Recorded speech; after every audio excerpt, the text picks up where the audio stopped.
All you have to do is keep that ball balanced. A simple little backyard game could be worth $1 million. What's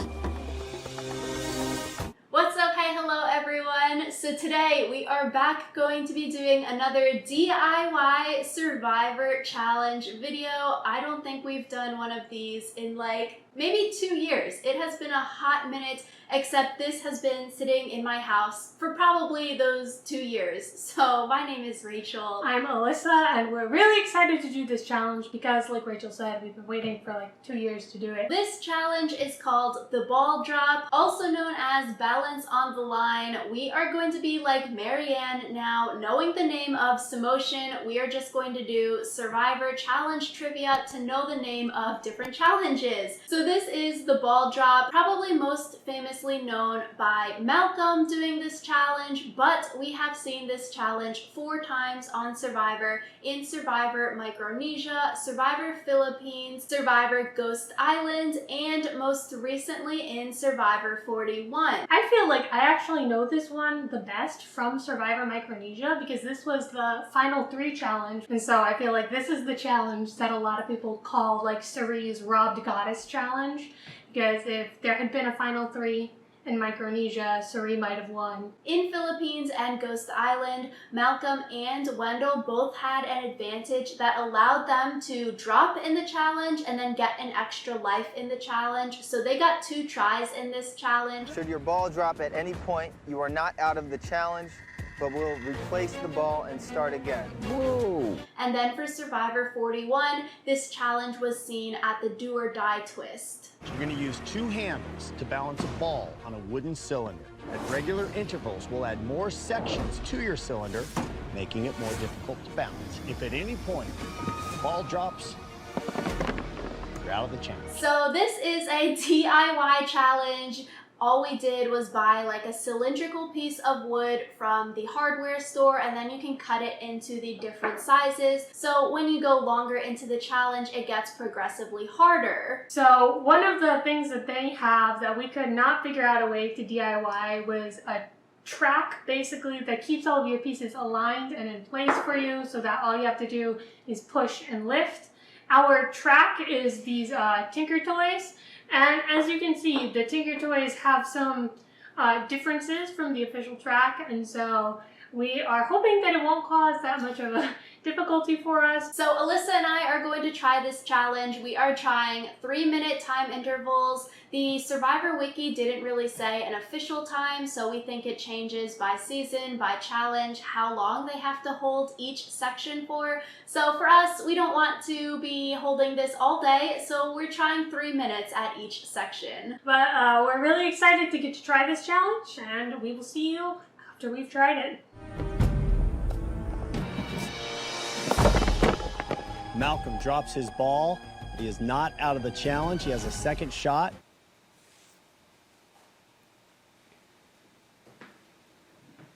Once you get the marble into place, it's fine. Yeah, I feel like the wiki didn't say how long they do it for. It just said intervals, but I feel like after 1 minute it gets boring. Yeah. To just stand there. I mean, I guess it's more interesting when like there's actually something at stake and you're not just like standing in your kitchen. Yeah, $1 million final immunity challenge. Sure, I would stand there. This isn't difficult. Yeah, it's more like a weeder, like, you know, weeder classes in college. Whoever can't do this definitely won't be able to do everything else. So where are you feeling it? Does your arms hurt? Forearms, legs? Nowhere really. If you take a really deep breath, the ball moves. So just don't breathe. I guess pretend to be Jeff Probst, heckle me some. Alyssa's balls are moving. Oh, a nice save. Oh my God. It almost fell out of the crack. Does laughing make it bad? I feel like if I were to like really deep belly laugh and not just kind of snort, yeah. I feel like it's probably harder to talk and do it rather than just concentrating. Like, what are you thinking about right now? Nothing. My head is empty. So Rachel, how are you feeling? It is sort of boring. I feel like it would be easier on the island though when you have like something to think about, something like, what's your strategy? Who do you want to vote out next, Rachel? Think about that in your head. Maybe I think it's easier to think about nothing, like you said. I'm like, I got nothing to think about. And talking makes you move your arms, and then it moves the ball. Yeah, I can't breathe either. I'm like, moving too much and breathing sort of makes it wiggle. It's been 2 minutes and 20 seconds. Yeah, I feel like level 1 is just a weeder. It's not like too difficult, you know? It just sort of hurts your arms a little bit, but it's more like just mind over matter than anything, I feel like. Yeah, it's not actually difficult. It's just annoying. Yeah, and then sort of boring. I'm like, how is 3 minutes so long? Jeff, tell us to put these down. You have 6 seconds left. Okay, you can be Jeff. 2, 1, put them down. Is that what he says? It can move a lot as long as it doesn't drop. And that's going to come down to your balance and the pressure you put on those handles. Okay.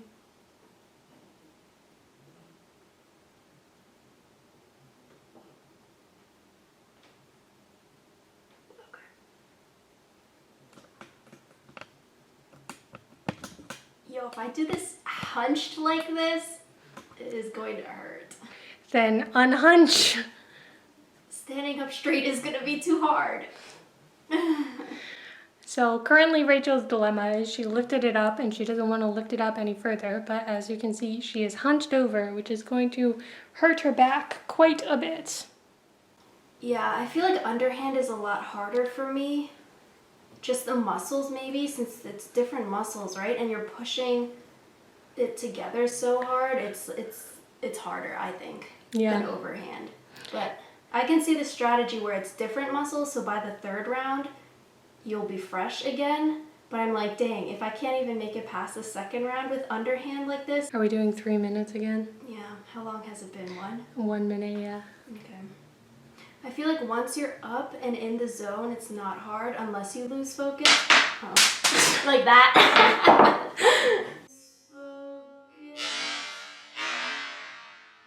Yeah, it's like once you're up, it's not that hard to keep it balanced until you lose focus like that, and then like I wasn't looking and then my ball fell. Yeah, I feel like lifting it is the hardest part, and that's part of the track too.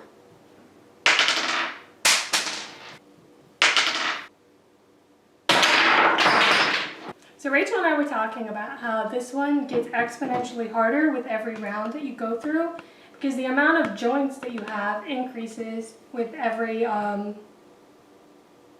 block that you add. Because basically in the first one you had the 2 joints between the block and the centerpiece, and then the 2 joints between the block and the outer edge. But now you have the 2 joints between the block and the centerpiece, the 2 joints between the block and the other block, and then the 2 joints between the block and the outer edge, and so it's double. Maybe Rachel will put in a supercut version of all the times I failed to pick this up.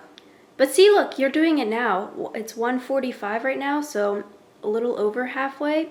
Maybe you gotta practice your underhand.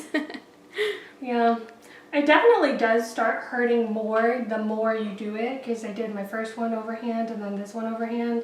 And this also is hurting more because it takes more energy, so. I feel like underhand is harder. It's just, I guess maybe we don't use those like underhand muscles as much. So that one I was just shifting my weight back and forth. Ricard drops, Xander drops at the same time. Danny wins. Yeah, I think I have to do over just because my under muscles aren't strong enough. you lifted. That's the first step. But it buckled pretty much immediately because I wasn't putting enough force. But see, yeah, it's like that buckling that like you can't save it when it like ripples like that, you know? Yeah. The problem is you ripple equally whether you have too much force in or too little force in. Yeah, because it'll break center or it'll break from the outer, right? Yeah. You would need to like be able to tell in that split second whether you're doing too much force or not enough force. And then you would need to compensate accordingly.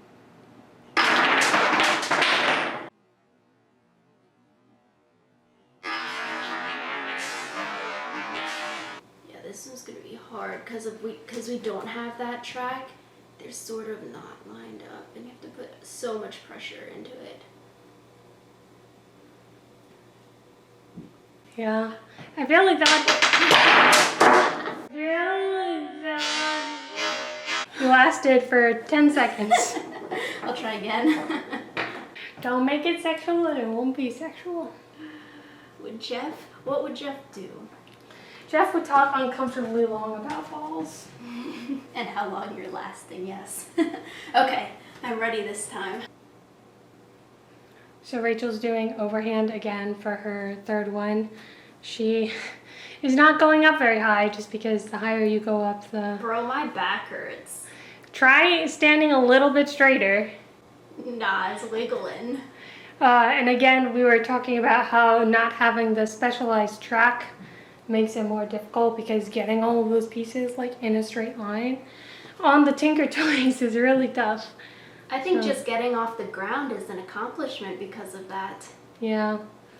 So now we just have to wait for Rachel's back to get tired. Oh, did you see that? I did. My right hand. Wait for Rachel's back to get tired. Jeff Probst would be like, nice save, nice save.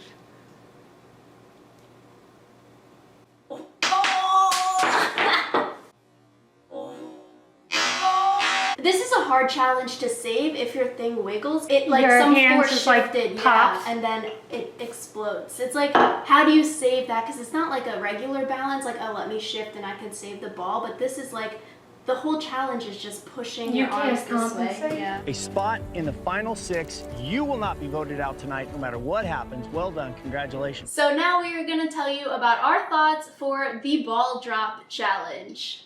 I think the big one that we have is that we had heard through the grapevine that basically you're supposed to alternate whether or not you do overhand or underhand. So whether you're holding the sticks like this or holding them like this.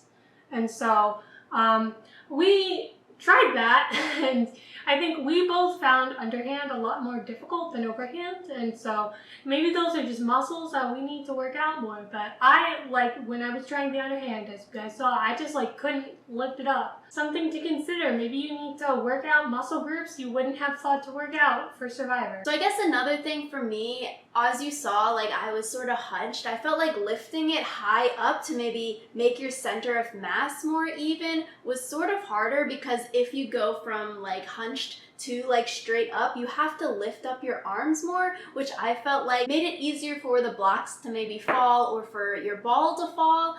So I don't know, because if you were there for maybe 5 or 10 minutes, your back would really start to hurt. I think one of the things about having it closer to your body is ability to maneuver. Like, you don't really have a lot of wiggle room. But Rachel and I were talking about whether it's even possible to like recover if you have like a wobble in this challenge. Just because the way the challenge is designed, there's so many failure points, and basically once your stick, I guess, starts to buckle, you either have to realize in the split second that you're not putting enough force or that you're putting too much force, and then you have to be able to correct that. And it happens so quickly. I feel like when we're watching the challenges, it feels like it's not happening that quickly, but we get the edited versions. But I do think this is something, if you practice it a lot, you could get good at after a while. But if you were just on the island, it was your first time, there is definitely a learning curve, I feel like, because the first few times lifting, if you aren't really sure what you're doing or you haven't played this game before, it can be more difficult, versus if, hey, you've practiced it before, then you're more into the swing of things. I do think there is a learning curve, so practicing it probably would be helpful. But yeah, let us know in the comments also if you've tried this challenge, if you've DIY'd this challenge or bought it elsewhere. What are your thoughts? Are you good at it or bad at it? If there's any other DIY challenges that you want to see us do, let us know. We have a whole playlist of DIY challenges on our channel, so check those out. Yeah, there are a couple also that we want to do, but we're still working on sourcing materials for, so that's super exciting. And not to throw shade, but we were better at this challenge than Malcolm was. So, Survivor Casting, give us a call. So yeah, thank you all so much for watching. If you liked the video, give it a big thumbs up and subscribe to our channel if you want to see more videos from us. This summer, we want to do more Survivor Challenge DIYs, maybe talking Survivor South Africa, and maybe talking some more about the Challenge USA. So we'll see you all next time. Bye.